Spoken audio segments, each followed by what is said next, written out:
নমস্কাৰ আপোনাক স্বাগতম চাই আছে সিটি 18 মই জয়ন্ত মাধৱ গোস্বামী প্ৰথমে উপনিৰ্বাচনৰ খবৰ বিৰোধীক টছ নছ কৰি উপনিৰ্বাচনত বৃহৎ জয় বিজেপি মিত্ৰজোঁটৰ থাউৰা মৰিয়নি আৰু ভৱানীপুৰ সমষ্টি বিজেপিয়ে নিজৰ দখললৈ অনাৰ বিপৰীতে গোসাইগাঁও আৰু তামুলপুৰত উৰিল ইউপিপিএলৰ বিজয় নিশান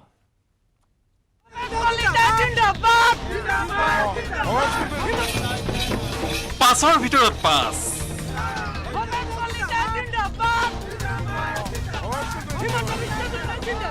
নিৰ্বাচনী পৰীক্ষাত 100% নম্বৰেৰে উজলিল বিজেপি দল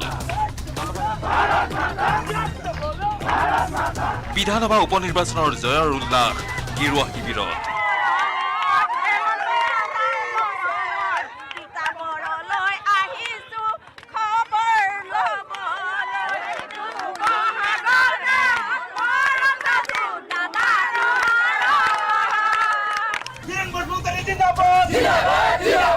গাখীৰ দিয়া গৰুৰ ওপৰত আস্থা দেখুৱালে ৰাইজে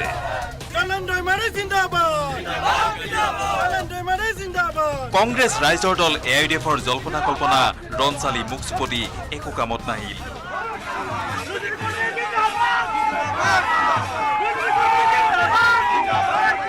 জয়ৰ পিছতেই থাউৰাত সুশান্ত বৰগোহাঁয়ে মুখ্যমন্ত্ৰী আৰু সমষ্টিবাসীক দিলে ধন্যবাদ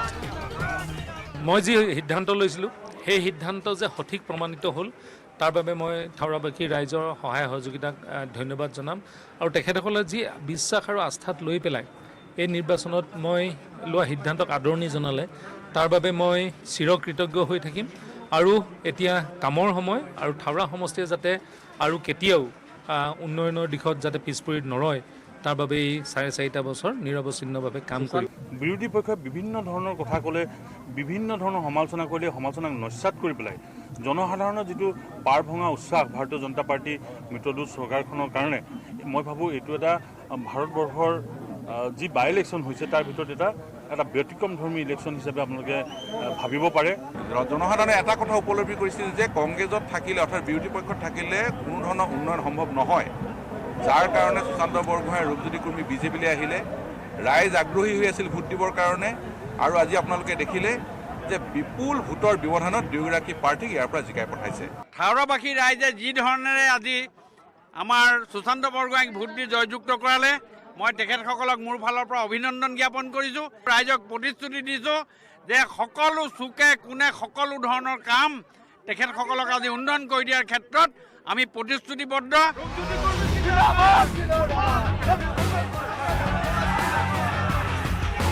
মৰিয়নিত বিপুল ভোটেৰে সমষ্টি উদ্ধাৰ কৰিলে ৰূপজ্যোতি কুৰ্মীয়ে এজন জনপ্ৰতিনিধি হিচাপে ৰাইজে যে বিশ্বাস কৰি আমাক 5 নম্বৰৰ বাবে আমাক জিকালে এইটো ৰাইজৰ প্ৰতি আমাৰ হয়তো শ্ৰদ্ধা ভক্তি ওলোটাই ৰাইজে আমাক মৰম প্ৰদান কৰিলে ইমান বৃহৎ পৰিমাণে ভোটদান কৰি মৰিয়নি সমষ্টি ৰাইজক ধন্যবাদ জনাইছোঁ দায়িত্বও বাঢ়িলে মই অনুভৱ কৰিছোঁ আৰু দায়িত্ব নিষ্ঠাৰে পালন কৰি আহিছিলোঁ এতিয়া পালন কৰি যাম জয়ী হোৱাৰ বাবে মৰিয়নি সমষ্টি ৰাইজক অশেষ ধন্যবাদ জ্ঞাপন কৰিছোঁ চোলা সলালেও ভৱানীপুৰবাসীয়ে পিছে নসলালে বিধায়ক ফণী তালুকদাৰক এইটো কথা নাই সেইকাৰণে 30,000 আমাক চাৰিওফালে উন্নয়ন লাগে এইবাৰ সংখ্যালঘু সম্প্ৰদায়ৰ লোকে আমাক অলপো ভোট নিদিলে সেইকাৰণে আমি এইবাৰ বুজাই দিলোঁ যে আমি সংখ্যাগুৰুৱে এই চিটটো আনিব পাৰিম আমাৰ সংখ্যাগুৰুৰ পৰা এই চিটটো নিব নোৱাৰে ফণী তালুকদাৰৰ জয়ক লৈ সমৰ্থকে এইদৰে প্ৰকাশ কৰিলে আনন্দ উল্লাস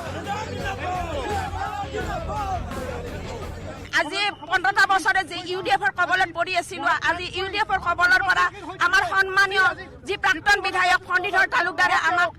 তেওঁ ত্যাগ কৰি আমাৰ ভৱানীপুৰ সমষ্টি উপনিৰ্বাচনত আমাৰ জিকাবলৈ সক্ষম হ'ল 25 বছৰ ধৰি আমি পাছ পৰি আছিলোঁ ফণী তালুকদাৰে আমাৰ ইউডিএফৰ পৰা আহি ভৱানীপুৰ সমষ্টি উদ্ধাৰ কৰিছে আমাৰ বিজেপি দলৰ লগত থাকি মিলে তামুলপুৰ গোসাইগাঁৱত জয়ী হ'ল বিজেপি মিত্ৰজোঁটৰ প্ৰাৰ্থী ইউপিপিএলৰ জলেন দৈমাৰী আৰু জিৰণ বসুমতাৰী জয়ৰ বাবে দুয়ো ধন্যবাদ দিলে সমষ্টিবাসী তথা মুখ্যমন্ত্ৰী হিমন্ত বিশ্ব শৰ্মা আৰু ইউপিপিএল চিফ প্ৰমোদ বড়ো সন্মানীয় অসমৰ মুখ্যমন্ত্ৰী ডাঙৰীয়া ধন্যবাদ জনাইছোঁ মই আমাৰ সৰ্বানন্দ সোণোৱাল আমাৰ কেন্দ্ৰীয় মন্ত্ৰী ডাঙৰীয়া ধন্যবাদ জনাইছোঁ তামুলপুৰবাসীক এই ক্ষেত্ৰত মই ধন্যবাদ জনাইছোঁ। তামোলপুৰৰ যথেষ্টখিনি কৰণীয় কাম আছে, গতিকে কৰণীয় কামবিলাক আমি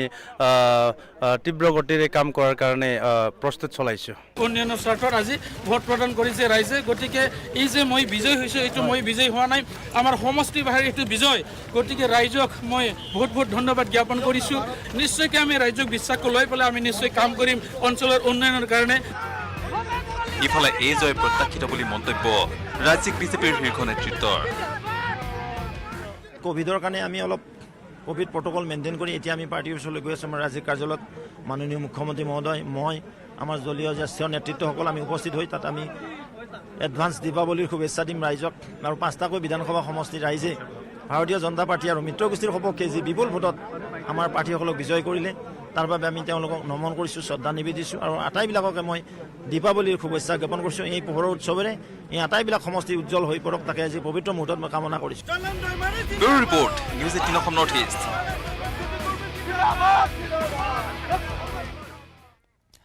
আৰু প্ৰতিটো সমষ্টিৰে জয়ী হোৱা প্ৰাৰ্থীসকলে প্ৰতিক্ৰিয়া আগবঢ়াইছে আৰু প্ৰতিক্ৰিয়া আমি আপোনালোকক দেখুৱাই আহিছোঁ। এই মুহূৰ্তত মিত্ৰজোঁটৰ প্ৰাৰ্থী জলেন দৈমাৰীৰ প্ৰতিক্ৰিয়া আহিছে আমাৰ হাতলৈ। তামোলপুৰ সমষ্টিৰ UPPLৰ বিজয়ী প্ৰাৰ্থী হৈছে জলেন দৈমাৰী। আগবঢ়াইছোঁ তেওঁৰ প্ৰতিক্ৰিয়া। নম্বৰ সন্মানীয় তামোলপুৰ বিধানসভা সমষ্টিৰ উপ নিৰ্বাচন অনুষ্ঠিত হৈ গ'ল আৰু এই নিৰ্বাচনত বিজয় সাব্যস্ত কৰিছে জলেন দৈমাৰী। তেখেতে যুৱ প্ৰাৰ্থী আছিলে UPPL দলৰ। ইয়াৰ আগতে তেখেতে এপছু কৰিছিলে আৰু তাৰপিছত এতিয়া UPPL দলৰ প্ৰাৰ্থী হিচাপে প্ৰথমবাৰলৈ বিধানসভা নিৰ্বাচন খেলিয়েই বিপুল ভোটত জয়লাভ সাব্যস্ত কৰিছে। আৰু আমাৰ লগত আছে আপুনি জয়লাভ কৰিছে। এই মুহূৰ্তত আপুনি প্ৰথম প্ৰতিক্ৰিয়া কি হ'ব? প্ৰথম প্ৰতিক্ৰিয়া হিচাপে ৰাইজক, তামোলপুৰবাসীক মই অশেষ ধন্যবাদ জনাইছোঁ। আমাৰ সন্মানীয় অসমৰ মুখ্যমন্ত্ৰী ডাঙৰীয়া আৰু প্ৰমোদ বড়ো, আমাৰ BTR প্ৰধান ডাঙৰীয়া যিখিনি পৰিকল্পনাত আস্থা ৰাখি ৰাইজে আমাক ভোটদান দিলে, গতিকে ইয়াৰ কাৰণে মই তামোলপুৰবাসীক ধন্যবাদ জনাইছোঁ। আপুনি কেতিয়াবা ভাবিছিল নে যে আপুনি অসম বিধানসভালৈ নিৰ্বাচিত হ'ব পাৰিব? তেনেকুৱা ভবা নাছিলোঁ, কিন্তু ৰাইজৰ হৈ কাম কৰি গৈছিলোঁ। ছাত্ৰ সংগঠনত থাকোঁতে 2002ৰ পৰা এপছুত কাম কৰিছিলোঁ। তথাপিও এপছুত থাকিলেও বিভিন্ন জাতি জনগোষ্ঠীৰ লগত সংগঠনবিলাকৰ লগত একেলগে কাম কৰি আছিলোঁ। ৰাজনীতিকভাৱে পৰিকল্পনা নাছিল, কিন্তু ৰাইজৰ কাম কৰাৰ কাৰণে এটা পৰিকল্পনা আছিল। তামোলপুৰ সমষ্টিটো যিহেতু বহু জাতি জনগোষ্ঠী আছে, গতিকে ইয়াৰ যিবোৰ সমস্যা সেই সমাধানৰ কাৰণে আপুনি কি কৰিব? হয়, তামোলপুৰ বিভিন্ন জাতি জনগোষ্ঠী বসবাস কৰে, গতিকে বিভিন্ন জাতি জনগোষ্ঠীৰ লগত একেলগে বহিম, কথা পাতিম, প্লেনিং কৰিম। জাতীয় ছাত্ৰ সংগঠনবোৰ আছে, গতিকে আৰু আমাৰ সাহিত্য সভাবোৰ আছে, বা আমাৰ বহুত তামোলপুৰত যথেষ্ট জ্ঞানী গুণী ব্যক্তিসকল আছে, শিক্ষিত সমাজ আছে, আটাইৰ লগত বহি মিলি প্লেনিং কৰি। আৰু BTR প্ৰধান ডাঙৰীয়া আছে, আমাৰ সন্মানীয় অসমৰ মুখ্যমন্ত্ৰী ডাঙৰীয়া তামোলপুৰক যথেষ্ট মৰম কৰে, আদৰ কৰে, গতিকে তেখেতৰ যিখিনি চিন্তা চৰ্চা আটাই প্লেনিং কৰি আমি তামোলপুৰ ৰাইজক উপহাৰ দিম। মই শেষত আপোনাক সুধিছোঁ, যিহেতু আপোনালোকৰ সংখ্যা 5ৰ পৰা 7 হ'ল এতিয়া, মানে আগতে 6খন আছিলে, লেহৰাম দা প্ৰয়াত হোৱাৰ পিছত 5লৈ নামি আহিছিলে, এতিয়া আকৌ 2খন জয় কৰিলে 7খন হ'ল। এই কথাটো অকণ জনাওকচোন। হয়, আজি আমাৰ 7খন আসন হ'ল, কিন্তু আসনৰ লগত আমাৰ কোনো কথা নাই। আমি ৰাজনীতিকটো পৰিৱৰ্তনৰ কাৰণে কৰিব বিচাৰিছোঁ, ৰাইজৰ হৈ কাম কৰিব বিচাৰিছোঁ। আসন যিয়েই নহওক আমি ৰাইজৰ হৈ কাম কৰিম। ৰাজনীতিকটো আমি ৰাইজৰ হৈয়ে, ৰাইজৰ কাৰণে ৰাজনীতি কৰিম। ধন্যবাদ। এয়া আছিলে জলেন দৈমাৰী, তামোলপুৰ বিধানসভা সমষ্টিত বিজয় সাব্যস্ত কৰিছে UPPL প্ৰাৰ্থী হিচাপে। আৰু তেখেতে কৈছে যে সংখ্যা যিমানে নহওক, 7, 8 যিয়ে নহওক, তেখেতসকলে ৰাইজৰ বাবে কাম কৰিব। আৰু এই ক্ষেত্ৰতে অসমৰ মুখ্যমন্ত্ৰীৰ সৈতে BTRৰ যি মুখ্য CEM প্ৰমোদ বড়ো, সকলোকে তেখেতে এই মুহূৰ্তত মচলপুৰত থাকি ধন্যবাদ জ্ঞাপন কৰিছে। মই বিপুল বৰ্মন, মচলপুৰৰ পৰা, নিউজ 18 অসম নৰ্থ ইষ্ট। আৰু এনেদৰে আমাৰ সাংবাদিকসকলে নিৰবিচ্ছিন্নভাৱে খবৰ সংগ্ৰহ কৰিছে, প্ৰতিমুহূৰ্তৰ আপডেট জনাইছে। আৰু এইখিনি মুহূৰ্তত আমি ভৱানীপুৰ সমষ্টিৰ বিজয়ী প্ৰাৰ্থী ফণীধৰ তালুকদাৰৰ প্ৰতিক্ৰিয়া আগবঢ়াম। কি কৈছে শুনো আহক বিজয় হোৱাৰ পিছত ফণীধৰ তালুকদাৰে।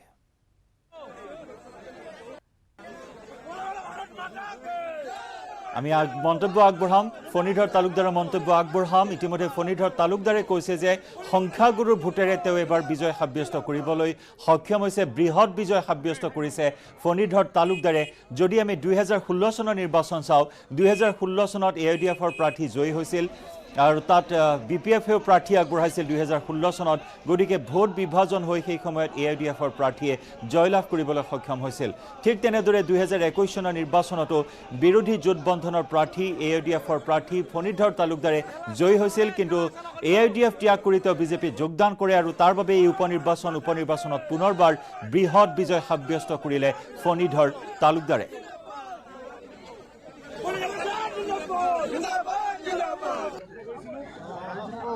আৰু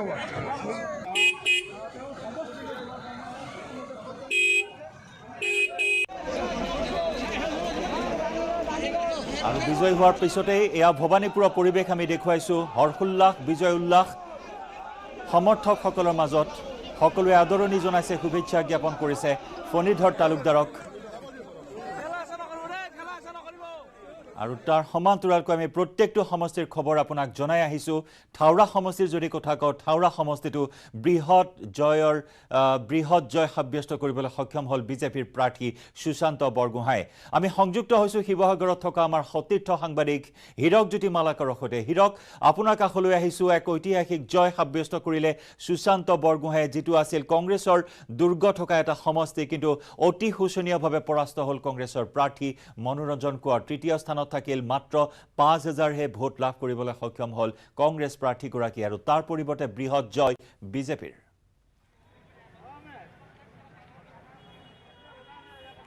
হয় জন চাওক যদি থাউৰা ইতিহাস চাবলৈ যায় থাউৰা ইতিহাসত আপুনি দেখিব পাব যে কোনো এবাৰ কোনো এজন প্ৰাৰ্থীয়ে ৩১,০০০ৰ অধিক ভোটত বিজয় সাব্যস্ত কৰা নাছিল যদি ২০১১ বৰ্ষৰ পৰা চাবলৈ যায় তেন্তে সুশান্ত বৰগোহাঁই আৰু যিটো কুশল দৈৰীৰ মাজত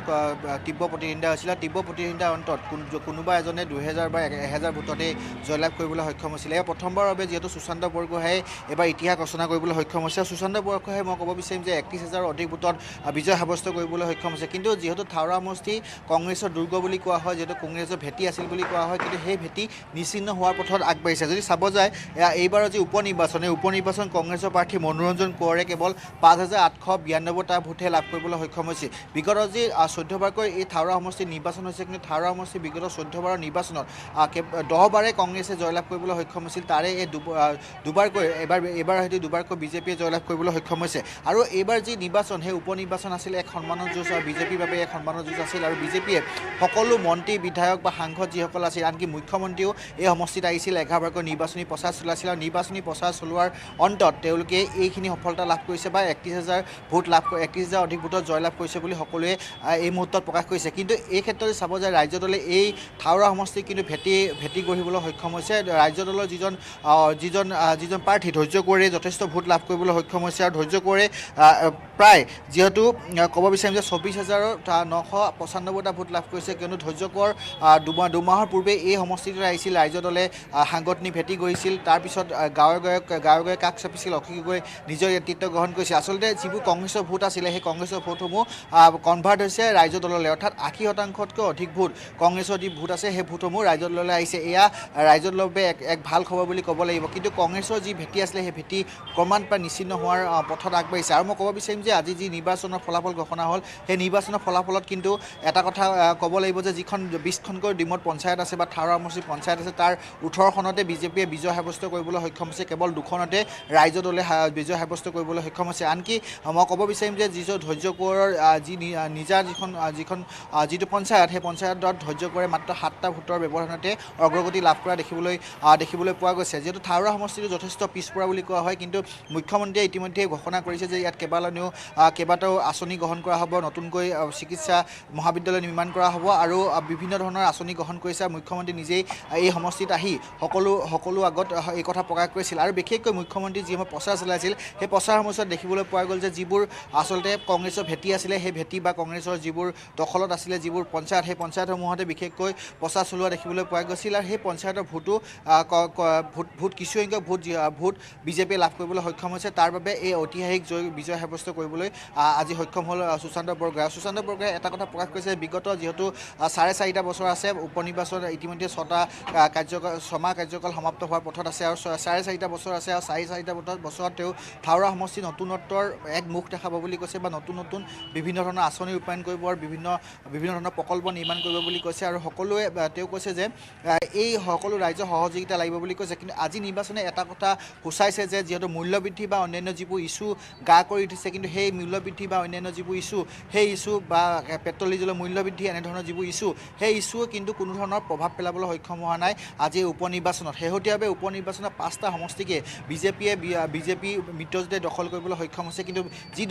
যিকেইটা সমষ্টি উপ নিৰ্বাচন হৈছে সেই উপ নিৰ্বাচনত কেৱল জয়ে নহয় বৃহৎ সংখ্যক বিজয় সাব্যস্ত কৰিবলৈ সক্ষম হৈছে অৰ্থাৎ মানুহে যে বিজেপিৰ প্ৰতি এটা আকৰ্ষিত হৈ পৰিছে এই অধিক আকৰ্ষিত হৈ পৰিছে পূৰ্বতকৈ যদি চাব যায় মাৰ্চ মাহৰ নিৰ্বাচনতকৈ ইয়াৰ যি উপ নিৰ্বাচন সেই উপ নিৰ্বাচনে এই কথা প্ৰমাণ দেখিবলৈ উপ নিৰ্বাচনে এই কথাৰ হীৰক যদি চোৱা হয় ৰাইজৰ দলৰ ভূমিকা ৰাইজৰ দলৰ প্ৰাৰ্থী ধৈৰ্য কোঁৱৰে কিন্তু কিছু প্ৰত্যাহ্বান জনাইছিল যদিও ৩১,০০০ ভোটৰ ব্যৱধানত জয়ী হ'ল সুশান্ত বৰগোহাঁই কিছু প্ৰত্যাহ্বানৰ সৃষ্টি কৰিছিল প্ৰচাৰ অভিযানৰ সময়ৰে পৰাই আনহাতে যি সময়ত কংগ্ৰেছৰ সৈতে মিত্ৰতা স্থাপনৰ প্ৰসংগ চৰ্চাত আছিল তেনে সময়তে কিন্তু প্ৰথমে প্ৰাৰ্থী প্ৰক্ষেপ কৰিছিল ধৈৰ্য কোঁৱৰক ৰাইজৰ দলে আৰু তাৰ বাবে তেওঁলোকে প্ৰচাৰ অভিযানত তুংগত তুলিছিল কিন্তু ৰাইজৰ দলৰ কিছু উত্থান যেহেতু দেখিবলৈ পোৱা হ'ল এইবাৰ গতিকে কেনেকুৱা ধৰণৰ প্ৰতিক্ৰিয়া প্ৰকাশ কৰা হৈছে এই মুহূৰ্তত ৰাইজৰ দলৰ প্ৰাৰ্থীৰ কিবা প্ৰতিক্ৰিয়া প্ৰকাশ কৰিছে এই সন্দৰ্ভত এই ফলাফলক লৈ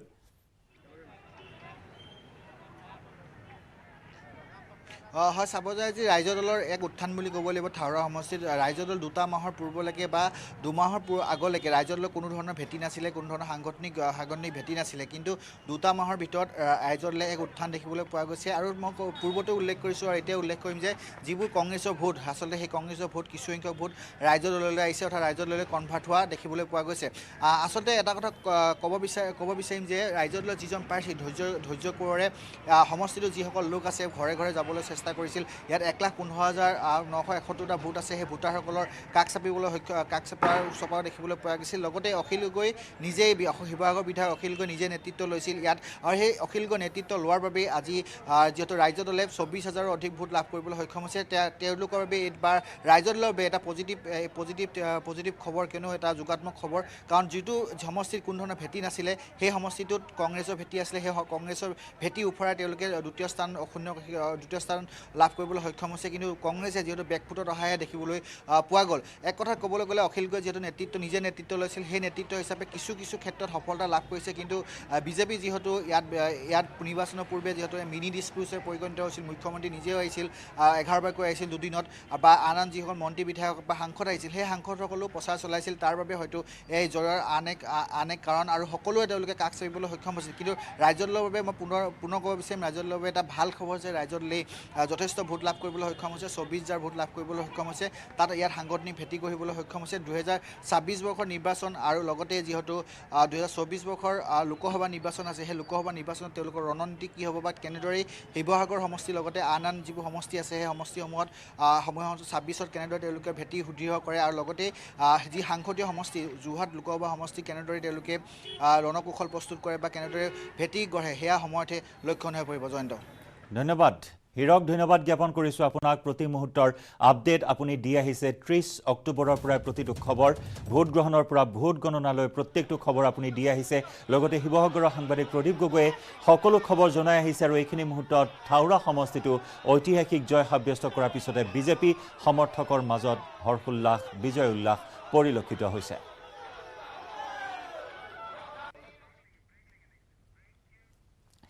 আমি খবৰৰ ধাৰা অব্যাহত ৰাখিম কোট কেনেকুৱা পৰিৱেশ সকলো দেখুৱাম বিভিন্ন স্থানত আছে আমাৰ সাংবাদিকসকল তাৰ পূৰ্বে লৈছোঁ চিটি 18ত এটি বাণিজ্যিক বিৰতি আটাইতকৈ সবল আৰু সতেজ চিমেণ্ট সূৰ্যা চিমেণ্ট অটুট ঘৰ অটুট অসম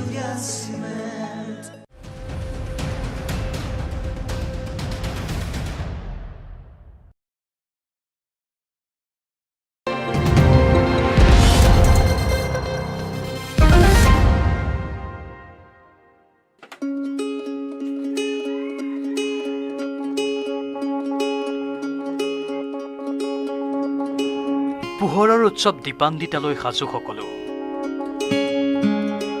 দীপাৱলী আহিলেই ব্যস্ততা বাঢ়ে মৃৎশিল্পীসকলৰ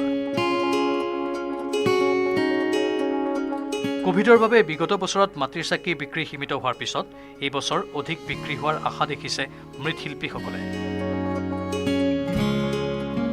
সেয়েহে তেওঁলোকে বিগত বছৰতকৈ এইবাৰ অধিক মাটিৰ চাকি নিৰ্মাণ কৰিছে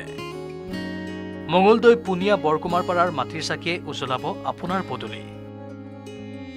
চীনৰ জাকজমকীয়া বিজুলীক প্ৰত্যাহ্বান জনাবলৈ সাজু হৈছে কুমাৰপাৰা গাঁৱৰ মৃৎশিল্পীসকল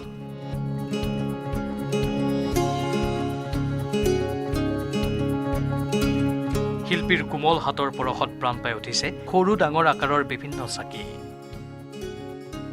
ককাক আজু ককাকৰ দিনৰে চাকত নিৰ্মাণ কৰিছে এইসমূহ সামগ্ৰী।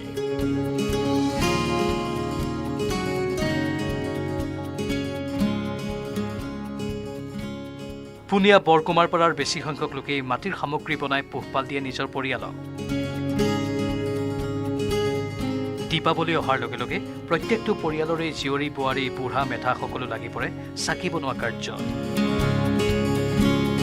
মই উপস্থিত আছোঁ মঙলদৈ বৰকুমাৰপাৰা গাঁৱত আৰু এইখন গাঁৱৰ প্ৰতিঘৰ পৰিয়ালেই মাটিৰ চাকি নিৰ্মাণ কৰে আৰু বজাৰত বিক্ৰী কৰে আৰু ইতিমধ্যে মাটিৰ চাকিসমূহ নিৰ্মাণ কৰাত ব্যস্ত হৈ পৰিছে। যিহেতু মাটিৰ চাকিসমূহ নিৰ্মাণ কৰাৰ পিছত তেওঁলোকে ৰ'দত শুকুৱাই আৰু ইয়াৰ পিছত তেওঁলোকে যি জুইত পোৰা হ'ব আৰু এই কাৰ্য কৰিবৰ কাৰণে তেওঁলোকে সাজু কৰিছে। এই যি ঘৰখন তেওঁলোকে কিন্তু প্ৰতি বছৰে প্ৰায় লক্ষাধিক মাটিৰ চাকি সাজু কৰি তোলে আৰু এই বছৰ তেওঁলোকে মাটিৰ চাকিসমূহ সাজু কৰিছে, বজাৰত বিক্ৰী কৰিব আন বছৰৰ দৰে এই বছৰ। কিন্তু এই বছৰ যিহেতু দীপাৱলী উদযাপন কৰিব সকলোৱে আৰু তাৰ কাৰণে অধিক তেওঁলোকে মাটিৰ চাকি নিৰ্মাণ কৰিছে। আমি আইতাগৰাকীৰ ওচৰলৈকে যাম, কথা পাতি যত্ন কৰিম। এবাৰ মাটিৰ চাকি আন বছৰতকৈ বেছিকৈ বনাইছে নেকি? এইবাৰ আমাৰ বেছিকৈ বনাইছোঁ বাবা। এইকেইবছৰ খোলা হোৱা নাছিল নে, লকডাউন হৈ আছে, এইবাৰ অলপ বেছিকৈ বনাইছোঁ আৰু। মাটিৰ চাকিৰ বাহিৰে ডাঙৰ ওখ গছা আকৌ ধূনা দিয়া এইবিলাক বনাই আছোঁ। বনোৱা গৈছে 3-4 হাজাৰমান, আগতকৈ বেছি অলপমান। মনটো ভাল লাগছে, কাৰণ যোৱা এই 2 বছৰতে বহুত তাৰমানে এই ক'ভিডৰ কাৰণে তাৰমানে বন্ধ হৈ থাকিল। এই বছৰ চৰকাৰে খোলা দিছে, এই সময়ৰ কাৰণে ৰখি থাকোঁ, কাৰণ এটা প্ৰত্যেকৰে এটা ছিজন, প্ৰত্যেকে চাকি বন্তি কিনি নিয়ে, গতিকে এই মানে ছিজনটোলৈকে আমি ৰখি থাকোঁ। প্ৰতি বছৰে প্ৰায় 10-15 হাজাৰ চাকি বনায়, এই বছৰ কিমান? এইবাৰ মোটামুটি 40-50 হাজাৰমান বনাইছোঁ। এইবাৰ অলপ বেছিকৈ বনাইছোঁ, খোলা দিয়াৰ কাৰণে মনটো খুব ভাল লাগছিল। তাৰমানে এইবিলাক মঙলদৈত বিক্ৰী হ'ব, 1 নম্বৰতে মঙলদৈত, 2 নম্বৰতে বঙলাগড়। আৰু এইখিনি মুহূৰ্তত মুখ্যমন্ত্ৰী ডক্টৰ হিমন্ত বিশ্ব শৰ্মাই সম্বোধন কৰিছে এখন সংবাদমেল। উপনিৰ্বাচনৰ ফলাফল ঘোষণা কৰাৰ পাছতে এই সংবাদমেল সম্বোধন কৰিছে মুখ্যমন্ত্ৰী ডক্টৰ হিমন্ত বিশ্ব শৰ্মাই। লগত আছে ৰাজ্যিক বিজেপিৰ সভাপতি ভৱেশ কলিতাও। আগবঢ়াইছোঁ সংবাদমেলৰ পোনপটীয়া সম্প্ৰচাৰ। ফলাফল ঘোষণা হোৱাৰ পিছতে আমাৰ ৰাজ্যিক কাৰ্যালয়ত আমাৰ সকলোৰে শ্ৰদ্ধা প্ৰিয় নেতা, যাৰ বলিষ্ঠ নেতৃত্বত অসমে আজি প্ৰাণ পাই উঠিছে। আজি অসমত এক বিৰামহীন প্ৰগতি যাত্ৰা আৰম্ভ হৈছে, সংস্কাৰমুখী যাত্ৰা আৰম্ভ হৈছে আৰু ইয়াতে আপ্লুত হৈ জনসাধাৰণৰ এখন মনৰ চৰকাৰ পাবলৈ সক্ষম হোৱা আমাৰ সকলোৰে শ্ৰদ্ধাৰ ডক্টৰ হিমন্ত বিশ্ব শৰ্মা ডাঙৰীয়াই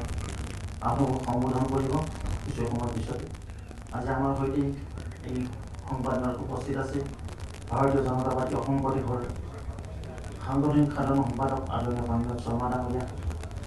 অসম চৰকাৰত গুৰু দায়িত্বত থকা, লগতে গোসাইগাঁও সমষ্টিত আমাৰ মিত্ৰ গোষ্ঠীৰ সপক্ষে যি আমি এক কণ্ট্ৰিবিউশ্যন দিবলৈ সক্ষম হ'ল আমাৰ সকলোৰে শ্ৰদ্ধাৰ অশোক সিংহল ডাঙৰীয়া, মোৰ পৰম শ্ৰদ্ধাৰ বিষয়ববীয়াসকল, সাংসদ তথা জেনেৰেল ছেক্ৰেটাৰী পল্লৱ লোচন দাস ডাঙৰীয়া, শ্ৰদ্ধাৰ কাৰ্যকৰ্তা বন্ধুসকল, প্ৰিয় সাংবাদিক বন্ধুসকল, সকলোকে আগন্তুক পৰৱৰ্তী দিবলৈ শুভেচ্ছা জ্ঞাপন কৰিছোঁ। আৰু মই পোনপ্ৰথমে হাওৰা, মৰিয়নি,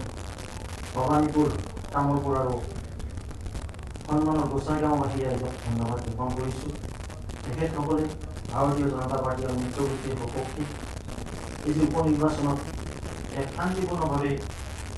ভোটদান প্ৰক্ৰিয়াত অংশগ্ৰহণ কৰি গণতন্ত্ৰৰ প্ৰতি যি শ্ৰদ্ধা, এই শ্ৰদ্ধা দেখুৱাই ভাৰতীয় জনতা পাৰ্টি আৰু মিত্ৰ গোষ্ঠীক আজি যি ফলাফল পাবলৈ সক্ষম হ'ল, বিপুল ভোটত মই উপনিৰ্বাচনৰ ৰিজাল্ট দেখা নাছিলোঁ।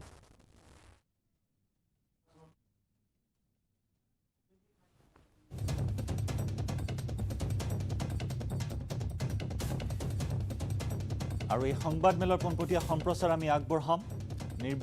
উপনিৰ্বাচনৰ ফলাফল ঘোষণা কৰাৰ পিছতে ৰাজ্যিক বিজেপিৰ কাৰ্যালয়ত এই সংবাদমেল সম্বোধন কৰা হৈছে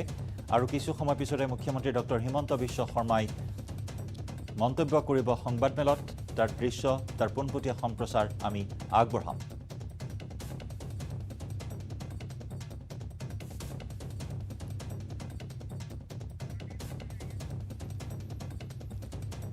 পাঁচ শূন্যৰ ব্যৱধানত উপনিৰ্বাচনত বিজয়ৰ হাঁহি মাৰিলে বিজেপি আৰু বিজেপি মিত্ৰজোঁটে। ৰাজ্যিক বিজেপিৰ সভাপতি ভৱেশ কলিতাই এই দাবী কৰি আহিছিল যে এই খেল খেলি তেওঁৰ ভাল লগা নাই, কিয়নো বিৰোধীৰ ডিফেণ্ডাৰ নাই, বিৰোধীৰ গ'লকিপাৰ নাই, আৰু অৱশেষত তেওঁ কোৱা ধৰণেৰেই ৫-০ গ'লৰ ব্যৱধানত জয়ী হ'ল উপনিৰ্বাচনত বিজেপি আৰু মিত্ৰজোঁট। এই কথা ইতিমধ্যে কৈছিল আৰু আজি তাৰে প্ৰতিপন্ন হ'ল, তাৰে প্ৰতিফলন দেখিবলৈ পোৱা গ'ল ফলাফলত। আৰু তাৰ পিছতে এই সংবাদমেল সম্বোধন সকলোৱে এক সমন্বিত প্ৰচেষ্টাত গৈ যে আমাৰ ব্যাপক হাৰত প্ৰচাৰ চলাইছিল, মাননীয় মুখ্যমন্ত্ৰী মহোদয়ে যিখিনি আঁচনি লৈ গৈছিল, এই আঁচনিখিনি আমি জনসাধাৰণৰ মাজত প্ৰচাৰ আৰু প্ৰসাৰৰ কাৰণে এই নিৰ্বাচন আমি কিছু কিছু বক্তব্য ৰাখিছিলোঁ। হয়তো বিৰোধী সেই মুহূৰ্তত অকণমান মনত কষ্ট পাইছিল, কাৰণ তেওঁলোকৰ হাতত কোনো ইছ্যু নাছিলে। তাৰ মাজতো সন্মানৰ ৰাইজে আমাক যি বিপুল ভোটত জয়যুক্ত কৰিলে আমাৰ দলক, মাননীয় মুখ্যমন্ত্ৰী মহোদয়ৰ বৰিষ্ঠ নেতৃত্বত মই মাননীয় মুখ্যমন্ত্ৰী মহোদয়ক এই ক্ৰেডিটটো দিছোঁ সন্মানৰ ভোটাৰ ৰাইজৰ পিছতে। পৰৱৰ্তী সময়ত মই ক্ৰেডিটটো দিছোঁ মোৰ পৰম শ্ৰদ্ধাৰ কাৰ্যকৰ্তা বন্ধুসকলক, অসম গণ পৰিষদৰ নেতৃত্ব সন্মানৰ সভাপতি অতুল বৰা ডাঙৰীয়া, UPPL দলৰ সভাপতি তথা PTC চিফ প্ৰমোদ বড়ো ডাঙৰীয়া, তেখেতসকলৰ আটাইবিলাক নেতৃত্ব কাৰ্যকৰ্তা বন্ধু সকলোৰ সমন্বিত প্ৰচেষ্টাত আগন্তুক দিনতো এই ধাৰাবাহিকতাত আমি ৰাখিব লাগিব। নিশ্চিতভাৱে অসমৰ ৰাইজৰ আশীৰ্বাদ লৈ আজি যে আমি এক হৰ্ষোল্লাস পৰিস্থিতি পাবলৈ সক্ষম হৈছোঁ। আগন্তুক যি আমাৰ কৰ্পোৰেশ্যন নিৰ্বাচন বা মিউনিচিপালিটি বৰ্ডৰ নিৰ্বাচন হ'ব, পৰৱৰ্তী সময়ত পঞ্চায়ত নিৰ্বাচন হ'ব, পৰৱৰ্তী সময়ত লোকসভা নিৰ্বাচন হ'ব, এই নিৰ্বাচনটো এই ধাৰাবাহিকতা আমি অক্ষুণ্ণ ৰাখিম। আৰু মাননীয় মুখ্যমন্ত্ৰী মহোদয়ৰ বৰিষ্ঠ নেতৃত্বত অসমক ভাৰতবৰ্ষৰ ৫খন ৰাজ্যৰ এখন সৰ্বশ্ৰেষ্ঠ ৰাজ্য হিচাপে গঢ়াত বা আগুৱাই নিয়াত যি প্ৰণালীবদ্ধ, যি চিষ্টেমেটিক এক প্ৰণালী লোৱা হৈছে, এই ইয়াত আপ্লুত হৈছে ৰাইজ, আৰু এই ৰাইজৰ সদায় আমি দায়বদ্ধতাৰে আছোঁ। আৰু আজি এটা কথা ক'লোঁ, যিখিনি কথা কোৱা হৈছে নিৰ্বাচনৰ সময়ত এইখিনি কথা 100% মাননীয় মুখ্যমন্ত্ৰী মহোদয়ৰ বৰিষ্ঠ নেতৃত্বত এই 5টা বিধানসভা সমষ্টিৰ লগতে অন্যান্য সমষ্টিটো এইদৰে ত্বৰান্বিত হ'ব বিকাশৰ ধাৰা। মই আৰু বিশেষ নকওঁ, সকলোকে মই স্বাগতম জনালোঁ। পুনৰবাৰ পোহৰৰ উৎসৱ দীপাৱলীৰ শুভেচ্ছা জ্ঞাপন কৰিছোঁ, আৰু লগে লগে মাননীয় মুখ্যমন্ত্ৰী মহোদয়ক আপোনালোক সকলোকে উদ্দেশ্যি সম্বোধন কৰাৰ কাৰণে আহ্বান জনাইছোঁ। সাংবাদিক বন্ধুসকল, আজি অসমত ফলাফল ঘোষণা কৰা 5টা বিধানসভা সমষ্টিৰ 5টাতেই ভাৰতীয় জনতা পাৰ্টি আৰু আমাৰ মিত্ৰ দল UPPL-এ এক চমকপ্ৰদ সাফল্য লাভ কৰিবলৈ সক্ষম হ'ল। ৰূপজ্যোতি কুৰ্মী, সুশান্ত বৰগোহাঁই আৰু ফণীধৰ তালুকদাৰ তিনিগৰাকী বিধানসভাত নতুন নহয়, কিন্তু আমি নতুনত্ব য'ত দেখিছোঁ সেয়া হৈছে যে সুশান্ত বৰগোহাঁই দুবাৰ যেতিয়া বিধানসভালৈ নিৰ্বাচিত হৈছিল, তেখেত ৩,০০০ ভোটত সৰ্বাধিক জিকিবলৈ সক্ষম হৈছিল। ৰূপজ্যোতি কুৰ্মীৰো আমি যি মাৰ্জিন দেখিবলৈ পাইছিলোঁ তাৰ আগত, আৰু যোৱা বিধানসভাত ফণীধৰ তালুকদাৰে ৩,০০০ ভোটত জিকিবলৈ সক্ষম হৈছিল। তাৰ তুলনাত মৰিয়নীত ৪০,১০৪টা ভোটত ৰূপজ্যোতি কুৰ্মীৰ বিজয় হয়তো মৰিয়নীৰ ৰাজনীতিৰ বাবে এটা অভিলেখ। ঠিক সেইধৰণে ভৱানীপুৰতো ২৫,৬৪১টা ভোট, যিজন ব্যক্তি 6 মাহ আগত ৩,০০০ ভোটত জিকিছিল, তেওঁ আজি ২৫,৬৪১টা ভোটত জিকিবলৈ সক্ষম হৈছে। আমাৰ দুটা মিত্ৰ দল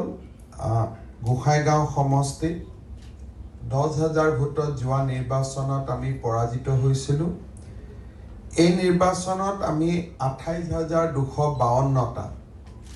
পিছত মই আপোনালোকক ক'ম, আৰু ১৪,০০০ ভোট হয়তো আমাৰ যোগেই হ'লহেঁতেন। আৰু তামোলপুৰত আমাৰ মিত্ৰদল UPPLৰ জোলেন দৈমাৰী প্ৰায় 56,000 ভোটত জিকিবলৈ আজি সক্ষম হৈছে। অসমবাসী ৰাইজলৈ বিশেষকৈ এই 5টা সমষ্টিৰ ৰাইজলৈ মই মূৰ দোৱাইছোঁ। ভাৰতীয় জনতা পাৰ্টি আৰু আমাৰ মিত্ৰগোষ্ঠীৰ প্ৰতি দেখুওৱা তেখেতসকলৰ মৰম আৰু আশীৰ্বাদক আমি শিৰত তুলি লৈছোঁ আৰু নিৰ্বাচনৰ সময়ত তেখেতসকলৰ মাজত আমি যি ধৰণে উন্নয়ন আৰু বিকাশৰ আশ্বাস দিছিলোঁ সেই প্ৰতিটো প্ৰতিশ্ৰুতিকে ৰূপায়ণ কৰাৰ দৃঢ় সংকল্পৰ কথা পুনৰ এবাৰ দোহাৰিছোঁ। অসমবাসী ৰাইজক কৃতজ্ঞতা জনাইছোঁ যে 5 মাহ চৰকাৰখনে পূৰ্ণ হোৱাৰ পিছত চৰকাৰখনক এটা বলিষ্ঠ সাহস আৰু চৰকাৰৰ কাম কাজক পুনৰ এবাৰ সমৰ্থন আজি যি এক অভূতপূৰ্ব জনাদেশৰ জৰিয়তে দোহাৰিলে তাৰ বাবে মই অসমবাসী ৰাইজক কৃতজ্ঞতা জনাইছোঁ। প্ৰধানমন্ত্ৰী নৰেন্দ্ৰ মোদী ডাঙৰীয়াই উত্তৰ পূৰ্বক ভাৰতৰ এটা অগ্ৰণী বিকাশ ক্ষেত্ৰলৈ ৰূপান্তৰ কৰাৰ বাবে নিৰন্তৰ যাত্ৰা অব্যাহত ৰাখিছে। কেৱল অসমতেই নহয়, মিজোৰাম, নাগালেণ্ড, মেঘালয় আৰু অসম এই গোটেইকেইখন ৰাজ্যতে NDA আৰু নেডাৰ নিৰংকুশ বিজয়ে প্ৰধানমন্ত্ৰী নৰেন্দ্ৰ মোদী ডাঙৰীয়াৰ উত্তৰ পূৰ্বৰ বিকাশৰ যাত্ৰাৰ প্ৰতি উত্তৰ পূৰ্বৰ ৰাইজে পুনৰ এবাৰ সমৰ্থনক আকৌ এবাৰ জনাদেশৰ জৰিয়তে দোহাৰিলে। সমগ্ৰ নিৰ্বাচনৰ প্ৰক্ৰিয়াটোত ভাৰতীয় জনতা পাৰ্টিৰ ৰাষ্ট্ৰীয় সভাপতি JP নাড্ডা, ভাৰতৰ গৃহমন্ত্ৰী অমিত শ্বাহ ডাঙৰীয়া আৰু আমাৰ সাংগঠনিক সম্পাদক BL সন্তোষ, কেন্দ্ৰীয় মন্ত্ৰী সৰ্বানন্দ সোণোৱাল ডাঙৰীয়াই যি সক্ৰিয়ভাৱে আমাক উপদেশ দিলে, পৰামৰ্শ দিলে, তাৰ বাবে মই তেখেতসকলকো ধন্যবাদ আৰু কৃতজ্ঞতা জনাইছোঁ। সাংবাদিক বন্ধুসকল, এই নিৰ্বাচনত অসম গণ পৰিষদ দল, UPPL দল আৰু গণশক্তি এই গোটেইকেইটা দলে অত্যন্ত নিস্বাৰ্থভাৱে ভাৰতীয় জনতা পাৰ্টিৰ বিজয়ক সহায় কৰিছিলে, UPPLৰ বিজয়ত সহায় কৰিছিলে। মই তেখেতসকলক পুনৰ এবাৰ ধন্যবাদ আৰু কৃতজ্ঞতা জনাইছোঁ। মিচিং স্বায়ত্তশাসিত পৰিষদ, দেউৰী স্বায়ত্তশাসিত পৰিষদ আৰু সোণোৱাল কছাৰী স্বায়ত্তশাসিত পৰিষদৰ কাৰ্যকৰ্তাসকলেও থাওৰা বিধানসভা সমষ্টিত যি ধৰণে আমাক সহায় সহযোগিতা কৰিছিলে তাৰ বাবে মই তেখেতসকলক কৃতজ্ঞতা জনাইছোঁ। আমি আশা কৰোঁ যে এই জনাদেশৰ পিছত, এই অভূতপূৰ্ব বিজয়ৰ পিছত ভাৰতীয় জনতা পাৰ্টি আৰু মিত্ৰগোষ্ঠীয়ে নিজৰ নিৰ্বাচনী ইস্তাহাৰ আৰু জনসাধাৰণৰ প্ৰতি দিয়া প্ৰতিশ্ৰুতিসমূহ ৰূপায়ণৰ বাবে আমি আকৌ এবাৰ দুৰন্ত গতিত আগবাঢ়িব পাৰিম। মই সদায় বিশ্বাস কৰোঁ যে মানুহে আমাক জিৰণি ল'বলৈ ভোট দিয়া নাছিল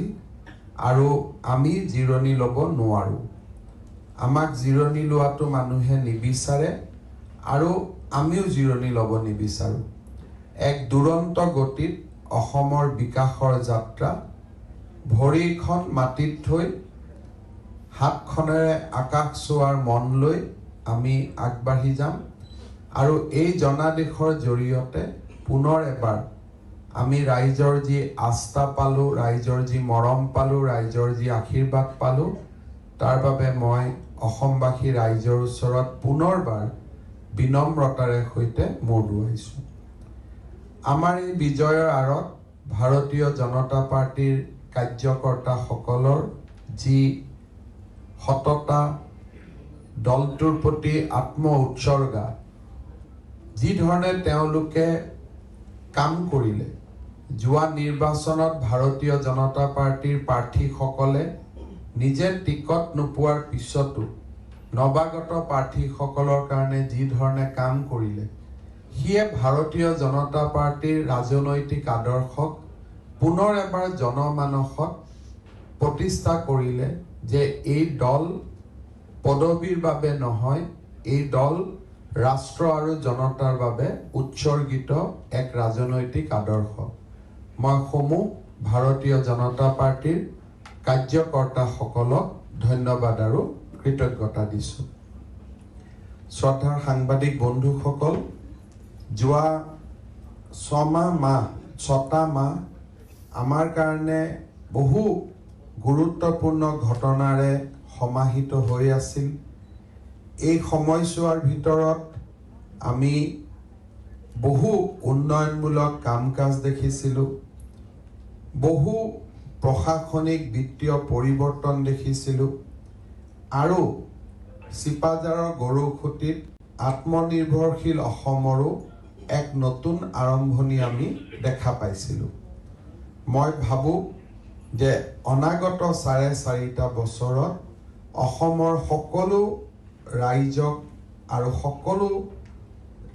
জাতি উপজাতি সম্প্ৰদায় সকলোকে বিশ্বাসত লৈ সভ্যতা আৰু বিকাশ দুয়োটাক আগত ৰাখি আমি অসমখনক ভাৰতবৰ্ষৰ 5খন সৰ্বশ্ৰেষ্ঠ ৰাজ্যৰ ভিতৰত এখন হিচাপে আগুৱাই লৈ যোৱাৰ বাবে আমি কাম কৰি যাম। পুনৰ এবাৰ মই অসমৰ ৰাইজক অত্যন্ত শ্ৰদ্ধাৰে সৈতে তেখেতসকলৰ শ্ৰীচৰণত মই প্ৰণাম জনাইছোঁ আৰু অসমবাসী ৰাইজক পুনৰ এবাৰ কথা দিছোঁ যে আমি দুৰন্ত গতিত আগুৱাই যাম। আমি দুৰন্ত গতিৰে অসমৰ বিকাশৰ যাত্ৰাত পুনৰ এবাৰ আগুৱাই যাম। আপোনালোকৰ যদি কিবা প্ৰশ্ন আছে আপোনালোকে কৰিব পাৰে।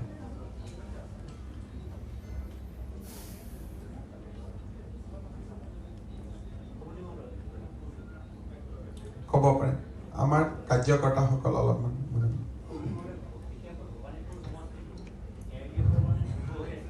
হয়।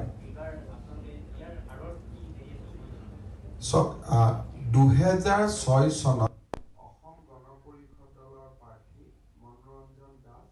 শেষবাৰৰ কাৰণে ভৱানীপুৰ সমষ্টিত বিজয়ী হৈছিল। 6 চনৰ পৰা 21 চনলৈ এই সমষ্টিটো UDF দলৰ অধীনত আছিল বা UDF দলৰ দখলত আছিল। অসম আন্দোলনৰ প্ৰথম শ্বহীদ খৰ্গেশ্বৰ তালুকদাৰৰ জন্মভূমি এই ভৱানীপুৰ সমষ্টিটো UDFৰ দখলত থকা জাতিটোৰ বাবে এটা লজ্জাৰ কাৰণ হৈ আছিল।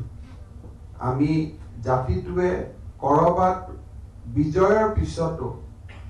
কৰবাত আমাৰ মনত খেদ আছিল। জোনৰ বুকুত যেনেকৈ দাগ এটা থাকি গৈছে তেনেকে দুইটা নিৰ্বাচনৰ বিজয়ৰ পিছতো ভৱানীপুৰৰ বিজয়ে আমাক কৰবাত আজি 2006 চনৰ পিছত সেই বেদনাখিনিক আমি ধুবলৈ পাই সেই বেদনাখিনিক আমি প্ৰাপ্তিৰ আনন্দলৈ ৰূপান্তৰিত কৰিবলৈ পাই আমি গৌৰৱ অনুভৱ কৰিছোঁ।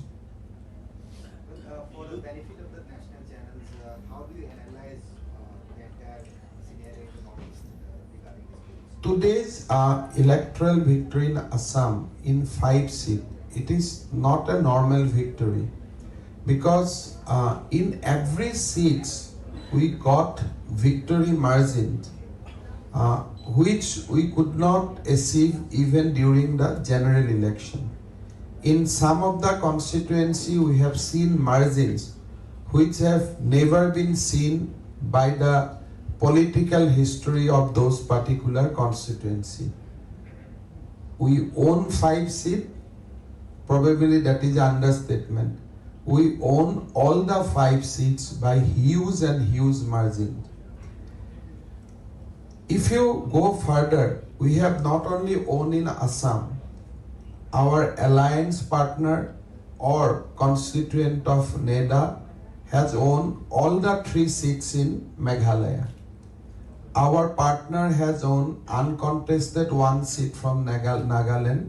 and we have also, MNF has also won single seat from Mizoram. So, in a way,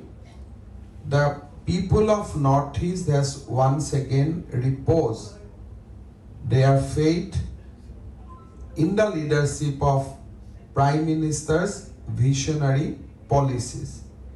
Coming back to Assam, this is truly a victory of the Prime Minister's development initiative for the state of Assam. I'd like to offer my deep gratitude to the people of Assam, Prime Minister Modi, Home Minister Sri Amit Shah, and our party President Sri J.P. Nadda for this resounding victory.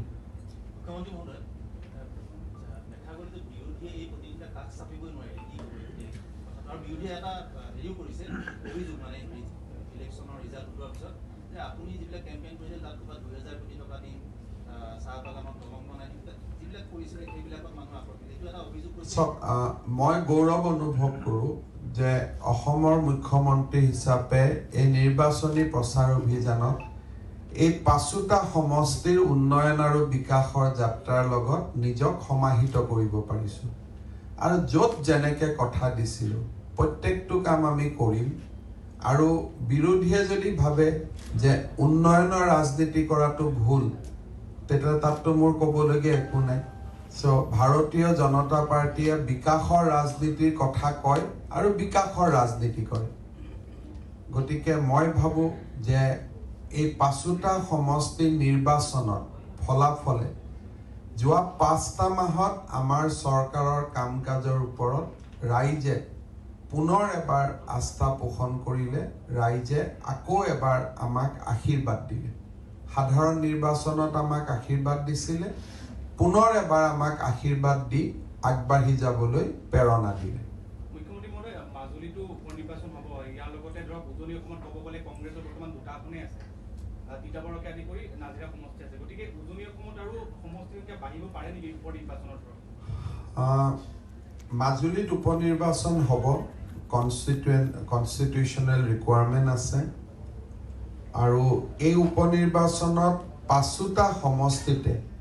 আমাৰ মন্ত্ৰীসভাৰ সদস্যসকল আৰু ভাৰতীয় জনতা পাৰ্টিৰ কাৰ্যকৰ্তাসকলে আৰু আমাৰ মিত্ৰ দলৰ কাৰ্যকৰ্তাসকলে যি ধৰণে কাম কৰিলে আৰু ৰাইজৰ মৰম আৰু আশীৰ্বাদ পালে সি বহুজনক প্ৰেৰণা যোগাব যে ভাৰতীয় জনতা পাৰ্টিত যোগ দিয়াৰ বাবে কিন্তু কথা এটাই যে আমাৰ সন্মুখত পৌৰসভাৰ নিৰ্বাচন আছে ফেব্ৰুৱাৰী মাহত আমি কোভিডৰ যদি পৰিস্থিতি জটিল নহয় ফেব্ৰুৱাৰী মাহত আমি পৌৰসভাৰ নিৰ্বাচনৰ বাবে নিজক সাজু কৰিব লাগিব গতিকে মই ভাবো যে বাৰে বাৰে নিৰ্বাচন খেলি থকাটো উচিত নহয় কিন্তু এইটো ঠিক যে অসমৰ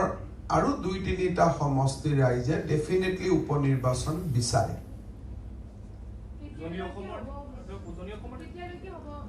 মই আজিয়ে ক'ব খোজা নাই কিন্তু উপনিৰ্বাচন বিচাৰে সেইটো মই জানো কিন্তু ক'ত কেনেকে কেতিয়া হ'ব সেইটো সময়ত আমি সিদ্ধান্ত সব অসমখনক মই এনেকে নাচাওঁ যে উজনিখনত কংগ্ৰেছ শূন্য কৰিম নামনিত UDF থাকিব বৰাক ভেলীত কংগ্ৰেছ থাকিব এনেকে নহয় শদিয়াৰ পৰা ধুবুৰীলৈ ভাৰতীয় জনতা পাৰ্টি আৰু প্ৰধানমন্ত্ৰী মোদী আৰু আমাৰ ইয়াৰ মিত্ৰ গোষ্ঠীৰ বিজয় ধ্বজা উৰিব লাগে গতিকে মোৰ লক্ষ্যটো কেতিয়াবা নহয় কেতিয়াবা 126টা সমষ্টি গতিকে অসমত এনেকুৱা পৰিৱেশ আহিব এইবাৰ ভৱানীপুৰ আৰু গোসাইগাঁৱৰ নিৰ্বাচনত যদি আপোনালোকে পলিং ষ্টেচনবিলাক চাই ভাৰতীয় জনতা পাৰ্টিক কেতিয়াও নিদিয়া মানুহেও এইবাৰ আমাক ভোট দিছে প্ৰথমবাৰৰ বাবে ভাৰতীয় জনতা পাৰ্টিক এনেকুৱা মানুহেও ভোট দিছে যিসকলে হয়তো কেতিয়াও বিজেপিক ভোট দি পোৱা নাছিল গতিকে মইতো দেখো যে মোৰ জীৱনকালতে এনেকুৱা এটা সময় দেখিম যে 126টাতে বিজেপি জিকিছে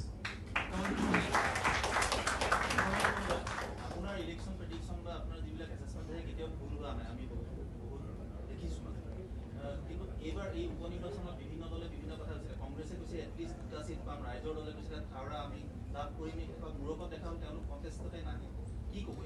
কংগ্ৰেছৰ বিধায়কসকলে মোক কৈ আছিল আমি নিজিকো বুলি যোৱাকালি ৰাতিও মই কংগ্ৰেছৰ 10-12 জন এমএলএৰ লগত কথা পাতি আছিলো মুক্তো তেওঁলোকে কৈছে নিজিকে বুলি সভাপতিজন বিধায়ক নহয় নহয়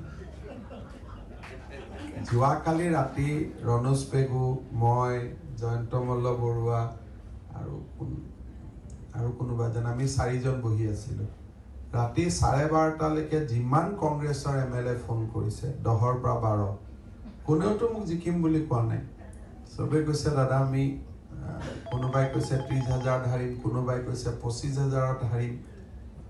কোনোবাই সভাপতিৰ লগৰ পৰাই ফোন কৰিছে যে দাদা আমি ইয়াত এনেই আহিছো আমি হাৰিম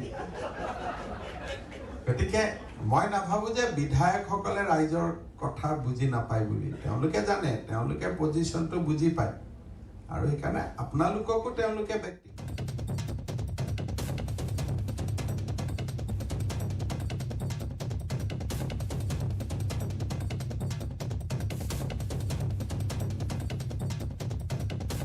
আৰু সেয়া বাজপেয়ী ভৱনৰ পৰা মুখ্যমন্ত্ৰী ডক্টৰ হিমন্ত বিশ্ব শৰ্মাৰ সংবাদমেল 5টা সমষ্টিৰ উপনিৰ্বাচনৰ ফলাফল ঘোষণা কৰাৰ পিছতেই মুখ্যমন্ত্ৰী ডক্টৰ হিমন্ত বিশ্ব শৰ্মাই সম্বোধন কৰে এই সংবাদমেল লগতে তেওঁ আৰু উপনিৰ্বাচনৰ ইংগিতো প্ৰদান কৰিছে এই সংবাদমেলত